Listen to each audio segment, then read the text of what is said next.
Welcome to the SEO.co Search Engine Optimization Podcast. Digital marketing essentials and next level tactics. From offsite and on-site optimization to persuasive selling and everything in between.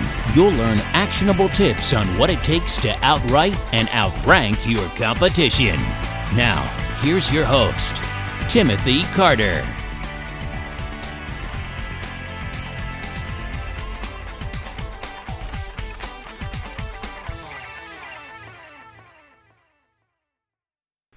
Thanks for joining me on the podcast today. We're going to talk about the most common approaches to SEO. And SEO really is a big world, stretching across multiple online marketing strategies to really become a single, unified, focused campaign. From on-site optimization and ongoing content to social media activity and off-site link building, the most successful companies are the ones that pay attention to every facet of SEO. There are 1,000 wrong ways, and probably more, ways to do SEO, including spamming backlinks or writing fluff content, stuffed with keywords. But what many people don't know is that there are actually several right ways to do it. Even as you do your best to follow best practices, in every SEO-related vertical, there are three possible approaches you can take, for your campaign. One, the aggressive approach, and that's generally used by companies looking to rank high and as quickly as possible. Sometimes this is a startup doing SEO looking to make a big impact with a low budget, and other times, it's a well-established company looking to break into the world of digital marketing for the first time, maybe. So no matter the case, this company is either new to the scene or otherwise desperately motivated to get more online attention. The aggressive approach is all about rapid expansion. It involves the creation of multiple on-site posts, usually at least one per day, high volume social media activity, and sharply scaling off-site link building process.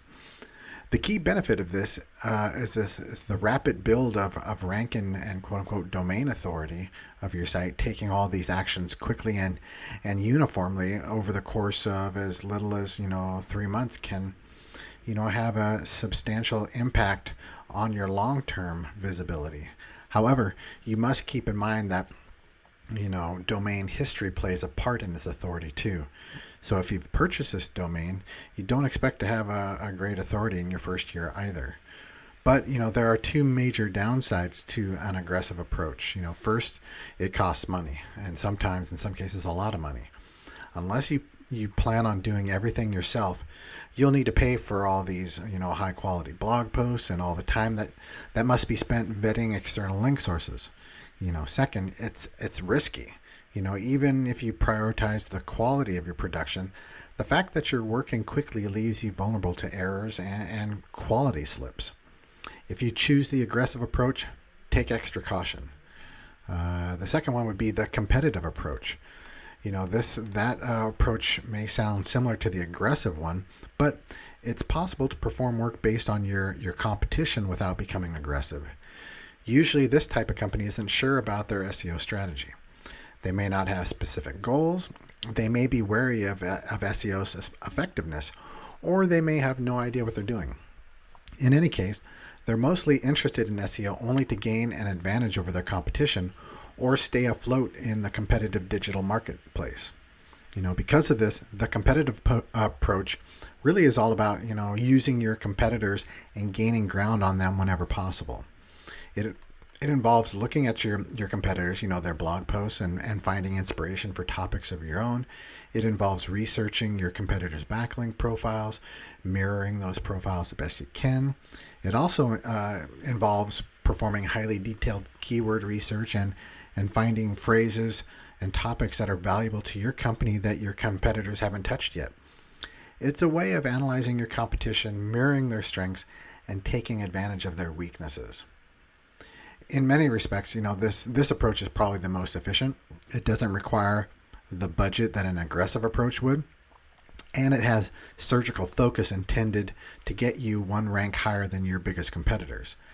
However, this focus on beating the competition also has some drawbacks.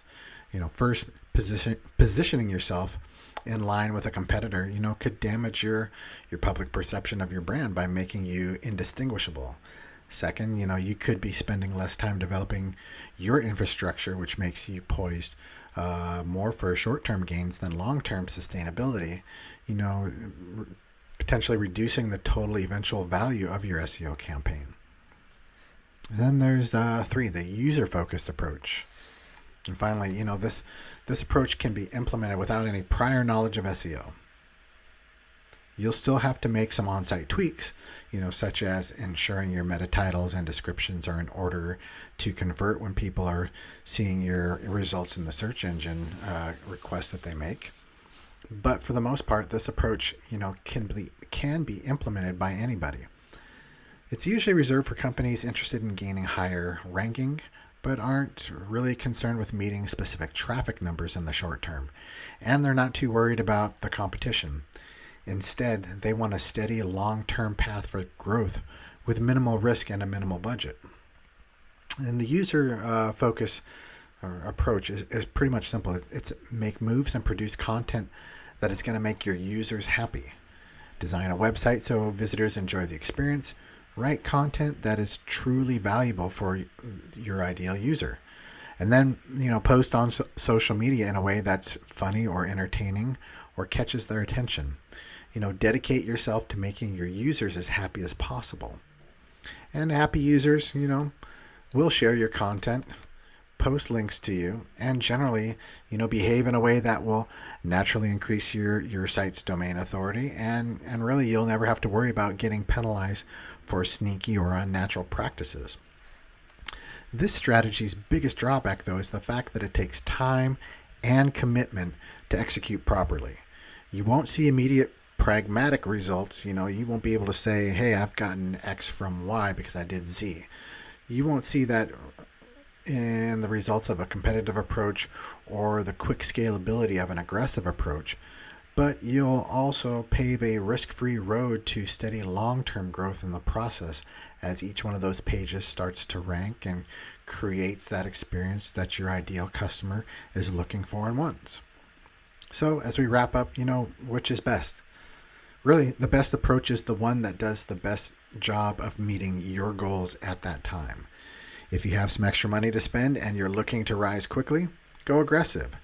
If you're only interested in SEO to get a quick leg up on the competition, get competitive. However, most companies will stand to benefit most from the reliable, long-term, user-focused approach, answering those ideal customer questions and providing the value that they are looking for. As long as you're making your users happy, it's hard to go wrong. And that's going to wrap it up for today's episode. If you want to improve your site's organic visibility and you need some help, come on over to SEO.co and schedule a time to have a free consultation. Learn how we can help you scale your site's ability to outright and outrank your competition. Thank you for joining us on the SEO.co podcast. We appreciate your time. Be sure to rate, review, and subscribe to the show and visit SEO.co for more resources based on today's topic, as well as access to more podcast episodes to help you improve your site's long-term SEO success.